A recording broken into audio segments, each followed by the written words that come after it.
Good morning everyone. This is Harshita Dadish from Government Law College Kota. Company law का आज हम topic जो ले रहे हैं वो है reconstruction and amalgamation of companies. आपको ये बता दूं कि जो रिकंस्ट्रक्शन और अमलगमेशन ऑफ कंपनीज़ हैं ये रिलेटेड है आपके सिलेबस के according. Reconstruction and amalgamation topic है but it is related to compromise and arrangement also. तो एक चैप्टर होता है कंपनीज एक्ट में सेक्शन 230 से लेकर 240 तक पूरा कंप्लीट, जो कि होता है compromise, arrangement, reconstruction and amalgamation of companies. ठीक है. सेक्शन 230 से 240 ये पूरे 4 टर्म्स को यहाँ पर डिफाइन करता है, उसके प्रोविजंस के बारे में बात करता है. लेकिन क्योंकि आपके सिलेबस में रिकंस्ट्रक्शन और अमलगमेशन है तो हम ये टॉपिक लेंगे. आपको मैं ये बता दूं कि section 230 and 231 of Companies Act 2013 is relating to compromise and arrangement provisions. Later on section 232 से लेकर और 240 तक रिकंस्ट्रक्शन और अमलगमेशन के प्रोविजंस हैं. ठीक है. सबसे पहले अब हम देखें कि रिकंस्ट्रक्शन या फिर रिकंस्ट्रक्शन, मर्जर या फिर अमलगमेशन जो ये टर्म्स हैं, ठीक है, इंडिया में हम यूज़ करते हैं अमलगमेशन और इसी का दूसरा मीनिंग होता है मर्जर. तो रिकंस्ट्रक्शन या फिर अमलगमेशन के जो प्रोविजंस हैं वो 232 से 240 तक हैं. अब आते हैं इसके मीनिंग पर कि मीनिंग क्या है. तो अगर एक जनरल मीनिंग हम देखें तो अमलगमेशन या मर्जर क्या मीनिंग हो सकता है. Amalgamation occurs when 2 or more companies are joined to form a third entity. मतलब क्या हो रहा है कि 2 कंपनी मिलके तीसरी कंपनी को कन्वर्ट कर रही हैं.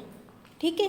2 कंपनी मिलके क्या कर रही हैं, आपस में मर्ज हो रही हैं और वो तीसरी एक कंपनी में, एक एंटिटी में अपने आप को कन्वर्ट कर रही है. ठीक है. अब ये 2 तरीके से हो सकता है, या तो एब्जॉर्प्शन, ठीक है, या फिर बाय मर्जिंग. अब एब्जॉर्प्शन का मतलब क्या हो गया. सपोज हम एग्जांपल लें ए कंपनी एंड बी कंपनी. तो क्या हो सकता है, या तो बी सारे के सारे ए कंपनी के शेयर्स को एक्वायर कर ले, दिस इज एब्जॉर्प्शन.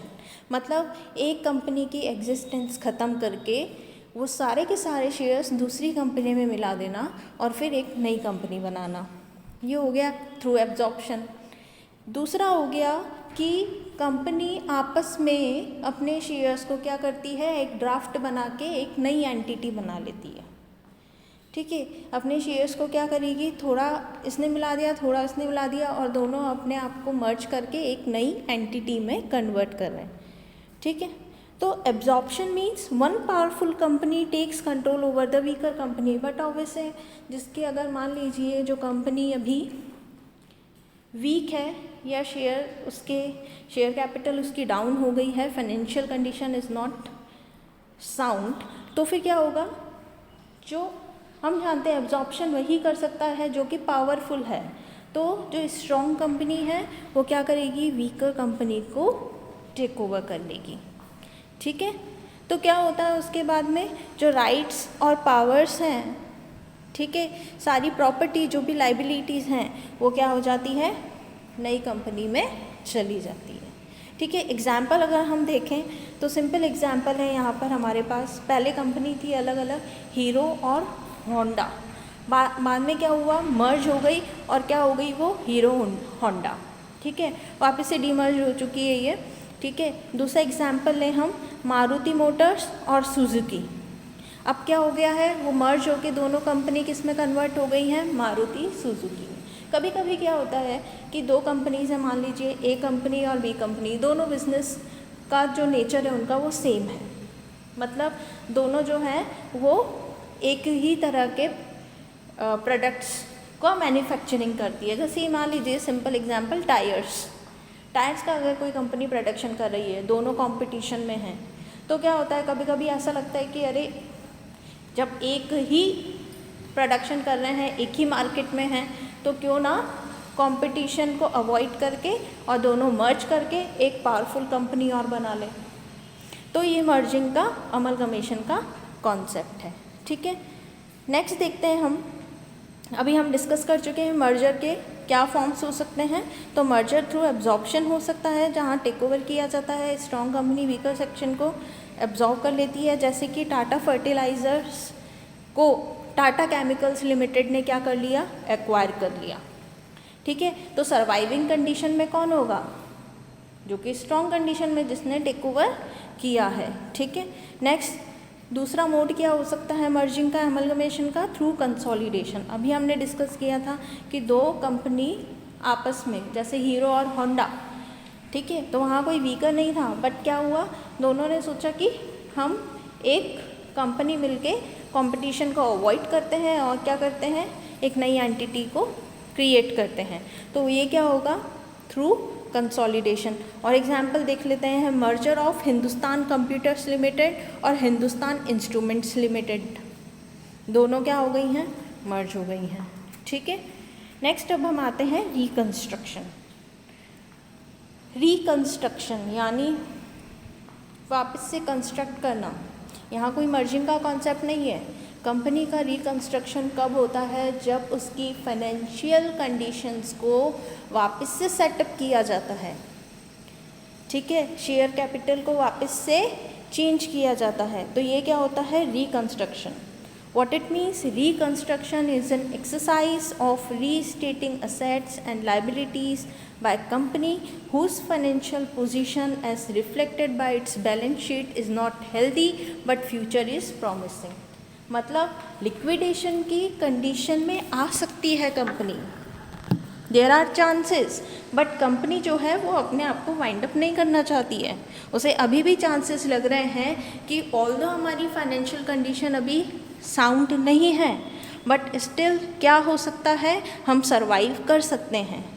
तो क्या किया जाता है, जब हमें लगता है, एक सिंपल हम एग्जांपल लें, अगर हमारी बिल्डिंग है, अगर हमें लग रहा है कि अब ये इसको मेंटेनेंस की रिक्वायरमेंट है, बारिश के कारण बहुत ज़्यादा ये वीक हो चुकी है और गिरने वाली है, हम क्या करवाते हैं, बिल्डिंग को रिकंस्ट्रक्ट करवाते हैं। यानी जो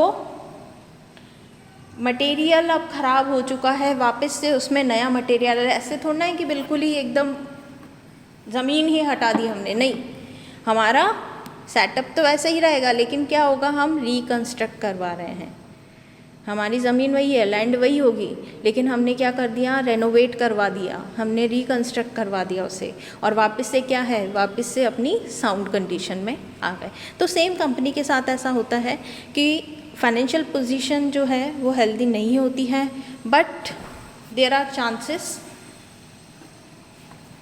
सो क्या किया जाता है कि कंपनी की लायबिलिटीज़ और असेट को देखते हुए उसमें शेयर कैपिटल को वेरी किया जाता है, ताकि वापस से क्या किया जाए, कंपनी अपनी रनिंग पोजीशन में आ पाए और एक हेल्दी बैलेंस शीट अपने पास रख पाए, अपनी फाइनेंशियल कंडीशन को हेल्दी मैनर में रख पाए। ठीक है, तो ये जो रिकंस्ट्रक्शन है ये दो तरीके से हो सकता है, इंटरनल रिकंस्ट्रक्शन होता है और एक एक्सटर्नल रिकंस्ट्रक्शन होता है।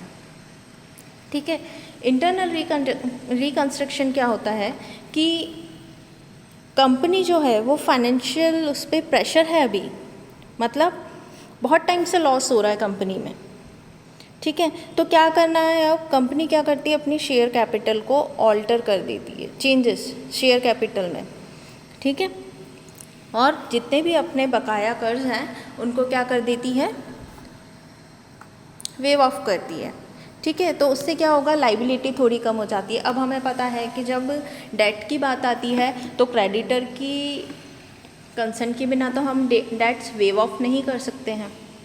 तो यहाँ पर क्या होता है, जो डिबेंचर होल्डर्स हैं और क्रेडिटर्स हैं वो क्या करते हैं, वो मीटिंग करते हैं। अभी प्रोसीजर हम आगे देखेंगे कि प्रोसीजर क्या होता है अमलगमेशन और रिकंस्ट्रक्शन का। अभी जनरली हम इसे समझ लेते हैं कि रिकंस्ट्रक्शन होता क्या है। ठीक है, तो जो इंटरनल रिकंस्ट्रक्शन है इसमें वाइंड अप और लिक्विडेशन नहीं होता। सिंपल क्या करना होता है, कंपनी को अपनी शेयर कैपिटल को चेंज करना होता है, ताकि वापस से वो अपनी स्ट्रॉन्ग पोजीशन में आ पाए। ठीक है, next external reconstruction. External reconstruction क्या होता है, कंपनी क्या करती है, अब डिफरेंस देखिए इंटरनल रिकंस्ट्रक्शन और एक्सटर्नल में। इंटरनल में कोई वाइंडिंग अप लिक्विडेशन नहीं होगा। एक्सटर्नल कंडीशन में कंपनी जो होती है वो अपने आप को वाइंड अप करती है पहले, और फिर वापस से वही कंपनी वाइंड अप करने के बाद अपनी फाइनेंशियल पोजीशन को रिकवर करने के लिए एक नई कंपनी का अरेंजमेंट करती है, अपनी नई मतलब रजिस्टर करवाती है खुद को as a new company of its financial position, थोड़ा चेंजेस करके। जो ये अरेंजमेंट होंगे वो शेयर होल्डर्स और क्रेडिटर्स जो हैं वो अप्रूव करते हैं पहले, और फिर बाद में एनसीएलटी को अप्लाई करने के बाद एनसीएलटी जब सेंक्शन दे देती है कि आप ऐसा प्रोसीजर फॉलो कर सकते हो, then external reconstruction process is going. आ गई बात समझ में? एग्जाम्पल लें तो स्टार, गोल्ड स्टार जो है, ठीक है, उसने ऐसा ही एक्सटर्नल रिकंस्ट्रक्शन किया है।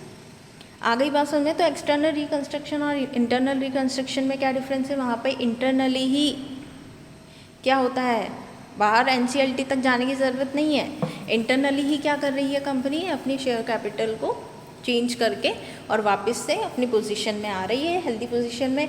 एक्सटर्नल रिकंस्ट्रक्शन में क्या हो रहा है, कंपनी एक बार को वाइंड अप होकर अपने आप को रजिस्टर करवाती है फाइनेंशियल, उसमें अच्छी फाइनेंशियल पोजीशन में आने के लिए एज अ न्यू अरेंजमेंट करती है, पूरी शेयर कैपिटल वगैरह को पूरा वापस से सेटअप करती है।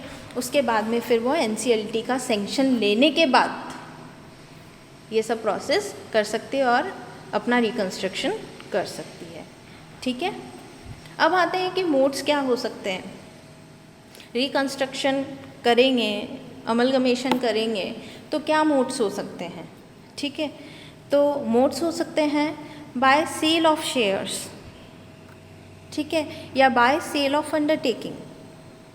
सेल ऑफ शेयर जो है वो एक सिंपल प्रोसेस होता है अमलगमेशन या टेक ओवर का। हम जानते हैं एक कंपनी अपने सारे शेयर्स अगर किसी कंपनी को दे देती है, यानी उसने एक्वायर कर लिया, टेक ओवर कर लिया, उसको शेयर्स दे देना, अपने सारे ट्रांसफ़र कर देना, ठीक है। और परचेसिंग कंपनी के नाम पर सारे शेयर्स को क्या वो हो जाते हैं, सोल्ड आउट कर देती है, ठीक है। दूसरा देखेंगे by sale of undertaking. Undertaking में क्या होता है, लाइबिलिटीज़ जो हैं अपनी, सिर्फ शेयर्स नहीं, पूरी एसेट्स लाइबिलिटीज़ जो भी हैं वो सारी की सारी क्या कर देना है, ट्रांसफ़र कर देना, ठीक है। इस तरीके से क्या कर दिया जाता है कि जो कंपनी ट्रांसफरर होती है उसकी सारी की सारी लाइबिलिटीज़ असेट्स ट्रांसफरी को आ जाती है और ट्रांसफरी एक नई कंपनी के रूप में आ जाता है। अब हम देखेंगे प्रोसीजर क्या होता है, procedure of reconstruction, merger and amalgamation. Procedure जो है वो सेक्शन 232 बताता है। मैं आपको बता दूं कि मैंने अभी आपको बताया था सेक्शन 230 में कॉम्प्रोमाइज़ और अरेंजमेंट की बात की गई है। सेक्शन 230 में भी जब कॉम्प्रोमाइज़ किया जाता है, कंपनी क्या करती है, अपनी डेट्स को रिकवर करने के लिए, फाइनेंशियल कंडीशन को स्ट्रॉन्ग करने के लिए क्रेडिटर से कुछ कॉम्प्रोमाइज़ करती है, मीटिंग होती है। लेकिन इसके लिए प्रोसीजर होता है कि एनसीएलटी को पहले एप्लीकेशन देनी होती है। सेम प्रोसीजर यहाँ होगा सेक्शन 232 भी, जैसे सेक्शन 230 में क्रेडिटर्स या मेंबर्स जो हैं वह एप्लीकेशन लगाते हैं कि हमें कॉम्प्रोमाइज़ करना है कंपनी में, एनसीएलटी में, वैसे ही यहाँ पे प्रोसीजर होता है, रिकंस्ट्रक्शन करना है या अमलगमेशन करना है और क्रेडिटर्स का जो इंटरेस्ट है वो इफ़ेक्ट हो रहा है, तो उस केस में क्या किया जाता है, क्रेडिटर्स या members of company applies in NCLT, national company law tribunal. Application लगा दी, ट्रिब्यूनल क्या देखेगा, ट्रिब्यूनल बोलेगा कि प्रमा फैसाई अगर लगता है कि हाँ ठीक है कंपनी को कंस्ट्रक्ट होना चाहिए या फिर अमलगमेट होना चाहिए, अमलगमेशन, तो क्या करेगा कि क्रेडिटर्स और मेंबर्स की मीटिंग रख लेगा। अच्छा, जो मीटिंग रखी जाती है यहाँ पे क्रेडिटर्स और मेंबर्स की कंबाइंड मीटिंग नहीं होती है, मेंबर्स की मीटिंग अलग होगी, क्रेडिटर्स की मीटिंग अलग होगी। तो क्या होता है, ट्रिब्यूनल ऑर्डर निकालता है कि मीटिंग की जाए, तो क्रेडिटर्स और मेंबर्स की टाइम टू टाइम क्या हो जाती है, मीटिंग हो जाती है on the topic of amalgamation है तो अमलगमेशन पे या फिर रिकंस्ट्रक्शन पे।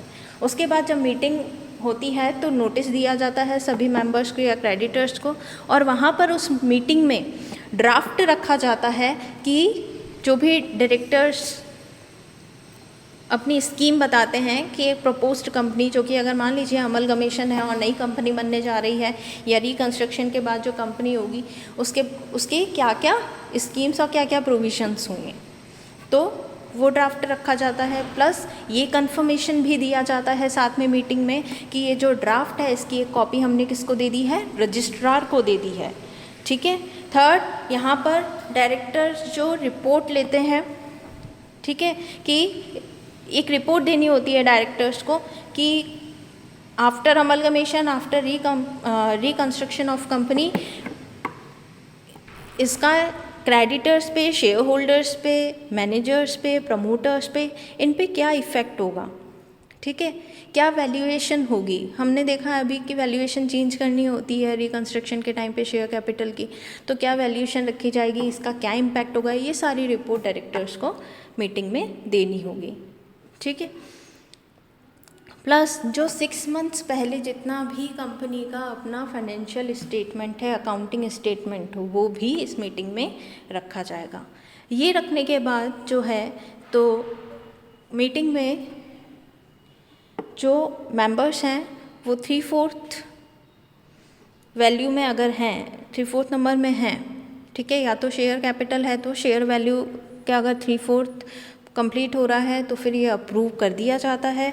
ठीक है। उसके बाद NCLT जो है, लगता है कि हाँ पूरा प्रोसीजर जो सेक्शन 232 में जब वो एप्लीकेशन लेके गए थे और उसके बाद जो ऑर्डर दिया था मीटिंग का, वो पूरा प्रोसीजर अगर फॉलो कर लिया है कंपनी ने, तो NCLT क्या करती है, मर्जर का, अमलगमेशन का क्या कर देती है, या रिकंस्ट्रक्शन का ऑर्डर पास कर देती है। आ गई बात समझ में। तो ये हमने आज डिस्कस किया है प्रोसीजर रिकंस्ट्रक्शन। ठीक है, procedure of reconstruction and amalgamation, क्या प्रोसीजर होता है, तो आज हमने ब्रीफ में इसे समझ लिया है। लेटर ऑन हम इसके जो अदर प्रोविजंस हैं, फॉरेन कंपनी है तो क्या होगा, और सेक्शन 233 से लेकर सेक्शन 240 तक, वो लेटर ऑन हम अगले लेक्चर में डिस्कस करेंगे। अच्छा, एक और पॉइंट यहाँ डिस्कस करने वाला है कि जब अमलगमेशन किया जाता है, कॉम्प्रोमाइज़ के लिए it is necessary thing to apply before NCLT, but amalgamation में जहाँ तक कि क्रेडिटर का इंटरेस्ट इफेक्ट नहीं हो रहा है, this is not mandatory provision. ठीक है, मतलब कि NCLT के ट्रिब्यूनल के सामने आप जाओ अमलगमेशन में, ये ज़रूरी नहीं है, लेकिन अगर जनरली अगर होता ही है कि अगर कंपनी मर्ज हो रही है तो क्रेडिटर्स का कहीं ना कहीं इंटरेस्ट इफेक्ट होगा, तो उस कंडीशन में ट्रिब्यूनल में एप्लीकेशन फाइल की जाती है for amalgamation of company. Thank you.